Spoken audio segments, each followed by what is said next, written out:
বিষয়ের উপরে একদিন আলোচনা করি। আপনি যেটা বলছেন কিনা ওটা হলো একটা অন্য বিষয়তে, ওটা চুটকুল্লা আছে। হ্যাঁ, আমি এক জায়গা থেকে এক জায়গা, আমি কোরআন হাদিস থেকে বয়ান করছি।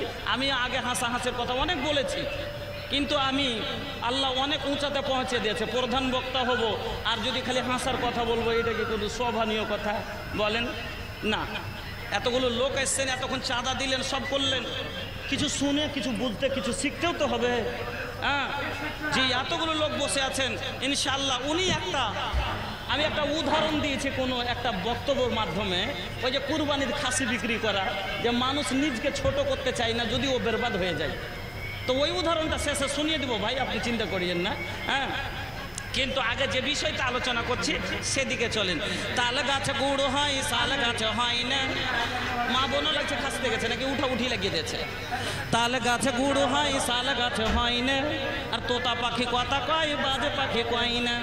তাল গাছে গুড় হয়, শাল গাছে হয় না। তোতা পাখি কথা কয়, বাজে পাখি কয় না।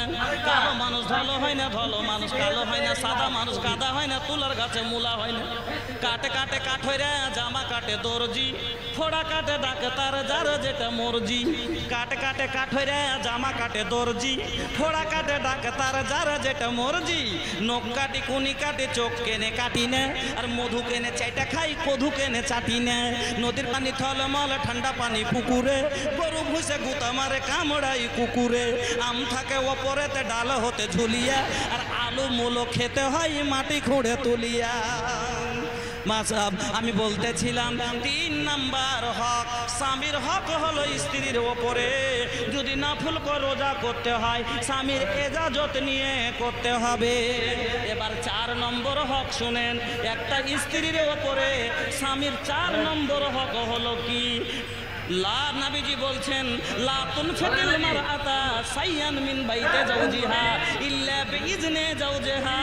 কিলা ইয়া রাসূলুল্লাহি ওয়ালা তাম, ক্বালা যাকা আফজালু আমওয়ালিনা। কত সুন্দর হাদিসটা গো, আল্লাহু আকবার। হাদিসটা বুঝেন কত সুন্দর।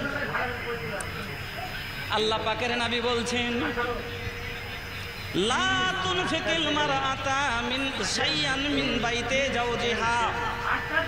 কোন মহিলা যেন নিজের স্বামীর বাড়ি থেকে, লা তুনফিকুল মারআতা শাইয়ান মিন বাইতি যাওজিহা, স্বামীর বাড়ি থেকে কোনো জিনিস যাতে খরচ না করে, টাকা খরচ না করে। ভুট্টা লক করে বেচা না লাই, চাল লক করে বেচা না লাই, ধান লক করে বেচা না লাই, গুঠা লক করে বেচা না লাই। আল্লাহ পাকের নবী বলছেন, স্বামীর বিনা অনুমতিতে খরচ যেন না করে।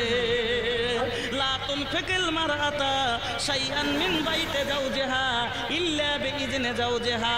কিন্তু স্বামী যদি এজাজত দেয়, ওগো সেতাপুরের বাপ 5 কিলো চাইল গালা বিক্রি করে মনে করছি এই কাজটা করব, যদি বলে হ্যাঁ বিক্রি করে নিও, বা কিছু না বলে, তাহলে বিক্রি করতে পারেন। স্বামীকে বলবেন, স্বামী গো হাতে চুরি নাই, দেখো তোমার পকেটে খুঁজাও কিছু পাই না, টাকা থাকে তো দাও। যদি না দেয়, আর স্বামীকে বলে, স্বামী 3 কেজি ধান গালা বিক্রি করে চুরি পিনবো মনে করেছি, যদি এজাজত দেয় করবেন।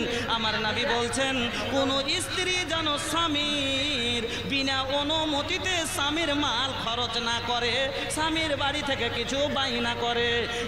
তেমনি এক সাহাবী পাশে বসেছিলেন, চট করে প্রশ্ন করে দিলেন, কিলা ইয়া রাসূলুল্লাহি, ওগো নবীজি, ওয়ালা তাম, যদি খাবার দেয়, দিচ্ছে কি দেয় না?